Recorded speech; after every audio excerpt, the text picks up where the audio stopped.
Welcome, everybody.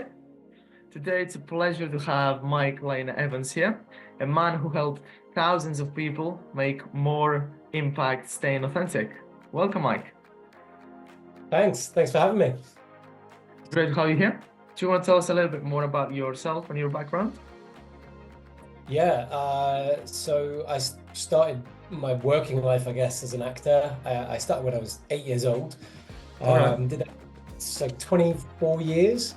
And then I found myself in 2016 in a situation where every time I went into a meeting, I was failing. I was screwing it up. I was getting it wrong. And I went through a process of trying to figure out why that was and what was going on, and therapy helped with some of that. But also, I was working with the British military at the time as a consultant, Okay.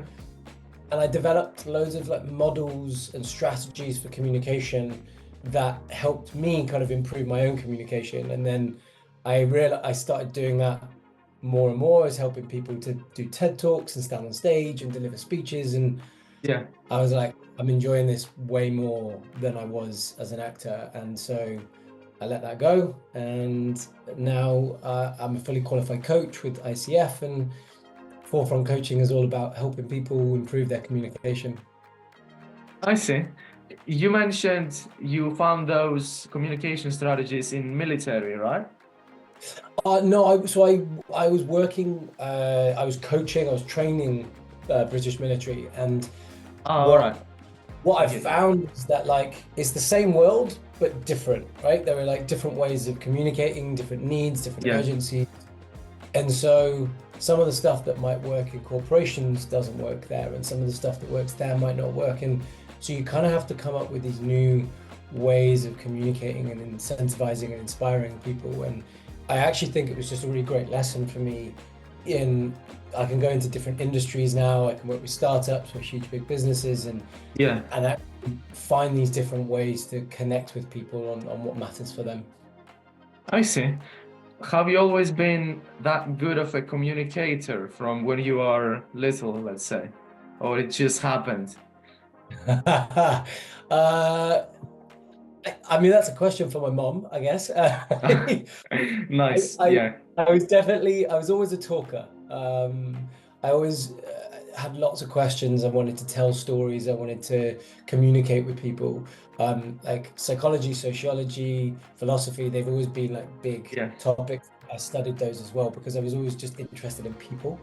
Um, and so I think I've definitely got better at listening as I've grown older Okay. and trained as a coach, because I I think see. that's Yeah, yeah.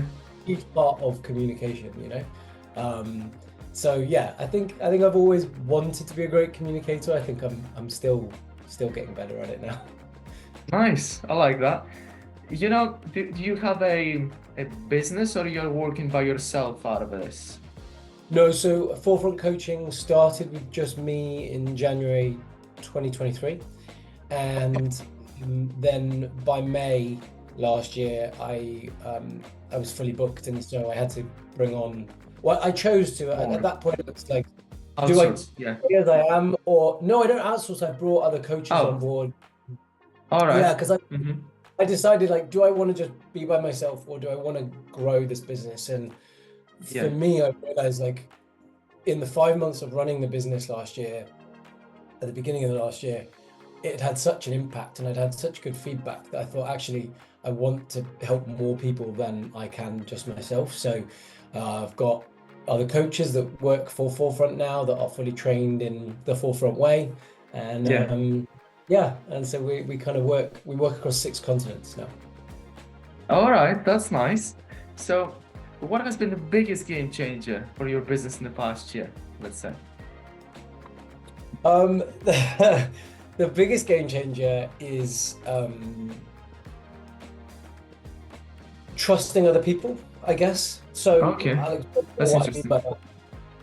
Like bringing a team on board, I had the Forefront way, like the ways that I've created, the foundations that have helped so many people, and you have to then kind of train people up on that and send them away. But then also, I've got lots of other team members that are doing marketing, sales, legal, all of that side of things. Yeah.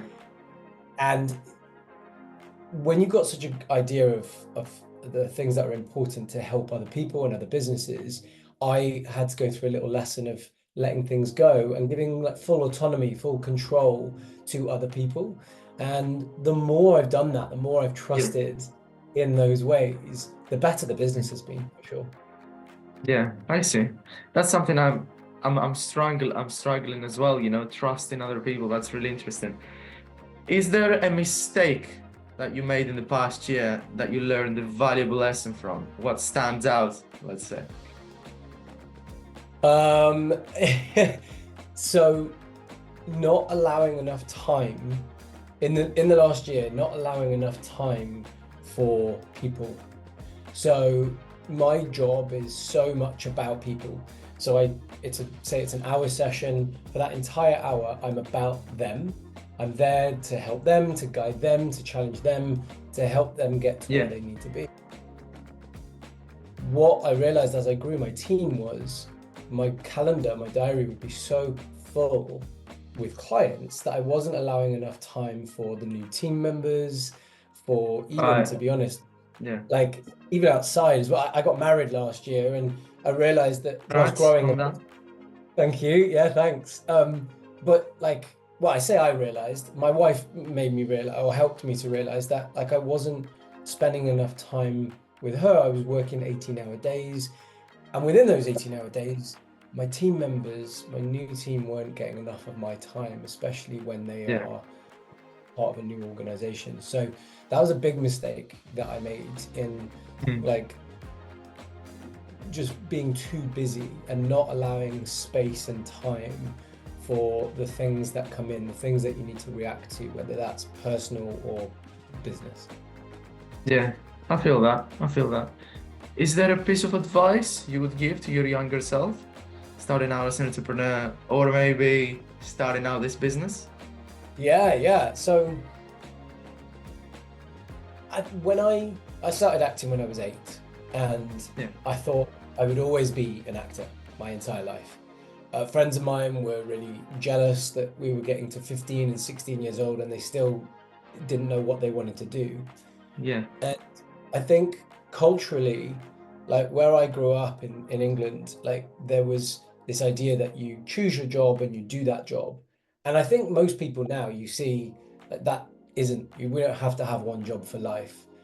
Yes. And I think for me, I probably stayed as an actor a little bit longer than I wanted to. I think I was done with it. I'd enjoyed it. I'd had some good jobs and I was ready to move on. But I think maybe another 3 or 4 years I stayed in the industry.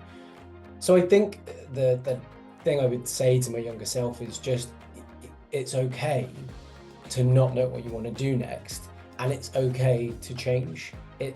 In the acting industry, there's this idea if people stop acting and go to something else, people refer to it as giving up, or you gave up being an actor. Yeah. And that But it's language not true, is it? it's not true, you know. Like there's so many other things that I'm succeeding in, and I know a lot of actors who have, or ex-actors who have gone on to succeed huge things, and I think that's true of any industry. I think change is really important. Yeah, I see. You know, you started 2 years ago, and that was just a few months, I think, after the whole craziness with COVID. Did that affect your business at all at the start? So yeah, I started January 2023, and I think because people had started by the end of 2021, people had started to come back Yeah, to business, even though a lot of people were working from home. But what helped my business grow is that the ways that we work have changed a lot. A lot more people are remote or yeah, hybrid way. And so things that people learned about communication when they were a child didn't necessarily work on Zoom. So I'm trying yeah, to motivate my team, or I'm trying to inspire this investor to want to give me money, or I want to get this yeah, client to come on board. And I'm trying to do it through this little box, and it feels hard. And so actually it helped my business quite a lot because those ways of kind of relearning habits about communication was so important for so many people. It still Yeah. is now, I'd say. Yeah, I see. Obviously, you mentioned just a minute ago that it's very different the way the two things are. So it's different for you to have the conversation with an investor in person, and another thing through this little box, right? Is there a different way that you found at that point that you said, you know what, this communication strategy, for example, works best for remote communication? Something like that. So I think one of the sort of common mistakes that I see is that people don't consider non-verbal communication. So Right. we Mm-hmm. we know from a lot of study that non-verbal communication makes up for more than 50% of our overall impact and our overall connection with people. And a lot of people show up on Zoom and it's just a floating head, or maybe your camera's turned off altogether. And so those things straight away you've made mistakes. And so I think also what goes with that when you're online is eye contact. We know, most people know that eye contact is something that we look for in trust. Not everybody finds it easy, and so I'm not saying everybody must make eye contact. There are a lot of people that want eye contact. There are a lot of people that want. There was a study last year that said when people watching presentations, those people who were using their hand gestures, the audience trusted them more if they were using hand gestures than if Right. they. I So see. there's things like this, and so I think getting on Zoom, considering how you look, like what your sort of setup is like, and then you've got to really engage with that other person. You've got to ask lots of open questions and get to know that person Hmm. in the first 5-10 minutes of the call, because it's a slightly more it's an environment we're still getting to learn how to use effectively. And what we do know is that people will feel more comfortable if Yeah. you've made these sort of connections. So Mm-hmm. bringing that kind of natural environment of getting to know each other in the more informal way creates that sort of safe space, that psychological safety on Zoom, I think. I see. That's nice. So, is there a question you get asked most often and you wanted to answer for us? um, yeah, so we help businesses of all sizes, and we help them with their communication. Mm-hmm. And people often ask me, you know, why communication? Like, you're qualified coaches, Yeah. you are there to support people in all sorts of ways, surely, if you're a qualified coach. So why is there this specific thing about communication? I think for me, communication is it's sort of everything. You know, if we're talking about business, it's definitely everything. You know, we're talking about relationships, whether that's romantic relationships or family or with friends. And if you can't well both ways, then you're going to come into problem at some point. And in business, it's likely to cause failure of the business. And so I think communication is something that we still see as a soft skill. We see it as a nice to have, and it just isn't, in our opinion. It's a huge essential. And I actually worked with a psychologist recently who said that these communication skills, they're just not taught to us. They're not taught in school. Depending on the cultures from, we learn different ways to communicate from our parents and from our family. And so actually being able to come together and understand these tools, these techniques to have more effective communication, they're essential for everybody. And so yeah, for us, I think a lot of people ask us why communication, and for us it's because it's everything. Yeah, I understand that. You know, I have a nice example for this. When I first started copywriting, my mentor told me, I'm gonna teach you how to write. And I was like, you know what? I already know this. I did that in primary school, right? Everybody did. But he Yeah. said, no, no, they didn't teach you anything in primary school. And I feel it's the same with communication, isn't it? They taught you how to speak, right? Yeah.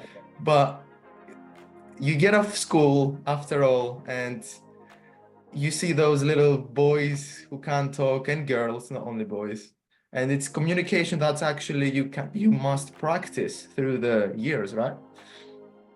Yeah, we get taught how to talk, but we don't get taught, excuse me, how to connect. You Yeah, know, if you're using your that's right. words, they're for a reason. You want to influence somebody. You want them to come to the restaurant. You want your mum to buy you that toy. You want that person to take your business. We're using those Yeah. words for a reason. And if you don't connect with them, then those words will just fall to nothing. Mm. Yeah, I feel that. All right, let's get into the bonus section. So there I'll Okay. say a word or a phrase, and you must reply with the first thought comes to your mind. One Okay. word if possible. Okay? Okay. Yeah. Let's do it. Entrepreneurship. Inspiring. Mm-hmm. Struggle. Important. I see. Startups. Necessary. Mm-hmm. Life coaching. For everyone. Mm-hmm. Love that. Presentation and communication coaching. Hard one. Accessible for everyone. That's Ac- it's a real yeah, like, accessible. I want to say it's available for everyone, but it's like it's not, anyway, it's meant to be quick fire. Yeah, accessible for everyone. Yeah. And authenticity. Imperative. If I have to use one word.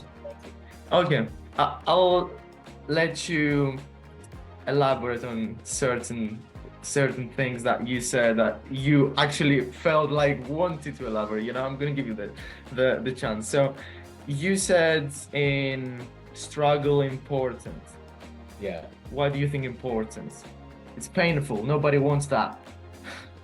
Yeah. So if we just have happiness all the time, then we wouldn't grow. So in coaching, Yeah.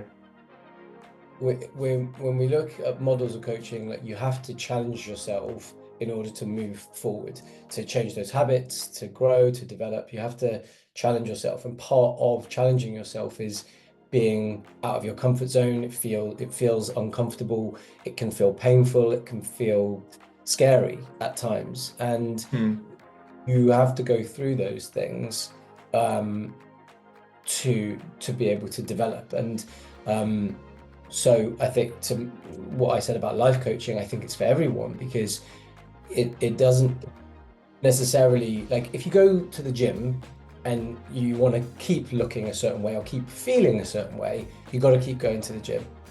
Yeah. I think life coaching is important. I don't think it's something that you have to go and do every day or every week for the rest of your life. That's understandable. Yeah. But everyone can go and reform habits, break old habits and form new habits. And part of that, unfortunately or fortunately, is to go through some struggle for a while. Yeah. It makes complete sense. In presentation and communication coaching, you wanted to add something. Felt that deep down my soul that I didn't let you finish, Yeah, no, I appreciate it. Like, so presentation, one of the programs that we run is public speaking. Yeah. And depending on which country or which culture we are speaking to, some countries, some cultures think that public speaking is for everybody. Because what they understand is it's not just being on stage or being in a boardroom, it's the ability to talk with people. Now, that might be in a big format, it might be in a small scenario. In the UK, a lot of people sort of hear public speaking and they think, well, that's only in big public environments. And that's absolutely fine. But I think that's why I struggled to kind of go, is it for everyone? Because if, you know, a lot of managers, a lot of leaders, a lot of people who are developing in their careers will, if they don't already, will definitely at some point have to, they'll have to present Do to it. their Yeah, board, to people on true. stage. So it's needed for a lot of people, but we don't get taught it anywhere. You know, when you get that lovely promotion, nobody teaches you about how to stand on stage. Some organizations bring us in to do it, but yeah, that's why I think at some point it probably is for everybody at some point in their lives, but I understand why some people will feel like it isn't for them. Yeah, that makes sense. And authenticity? Yeah, we know that in order to gain someone's trust, you need to show vulnerability. And if you're not being your authentic self and allowing those moments of vulnerability and allowing the times where you don't know the answer to a question, then a lot of people, their gut instinct will pick up on that, and you won't gain the trust that you're looking to gain. So I think if we're not authentic, at some point it becomes a real problem, either in our relationships with other people or in fact in our relationship with ourselves. Yeah, I agree with that. That's nice. So on the last one, that the relationship with ourselves, what's worse, not being authentic to yourself? What would you say is worse? Well, not being authentic to yourself or to other people? I think if you're not being authentic to yourself, then there's a likelihood you're not able to be authentic with other people. Because if you're not, Yeah. if you're not, yeah, if you haven't found that internally, then the only way to do that externally is to kind of fake it. So if I have to, you know, make the choice, I would say it's more damaging to not be authentic with yourself. Yeah. But I know, having experienced it multiple times in my life, it's not easy. This is a short podcast. I can say, listen, it's great. It's important for everyone to be authentic, but I don't think that's an easy thing. And I think we can all lose our way with that. We have to find our way again. So it's a journey. Any last words from Mike Lane Evans before we close the pod?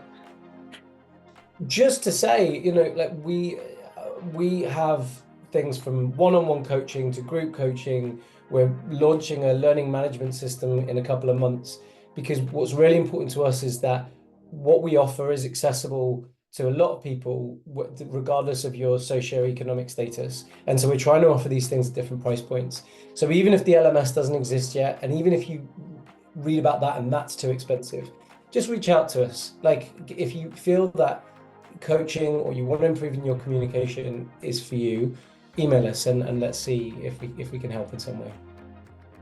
There's gonna be a link in the description for them to have a look. They should. Everybody should know how to talk, right? And how to listen. So yeah, that's nice. So thank you so much, Mike, for being here. Thank you for having me. It's been really great. And that was Mike Lane Evans, ladies and gentlemen.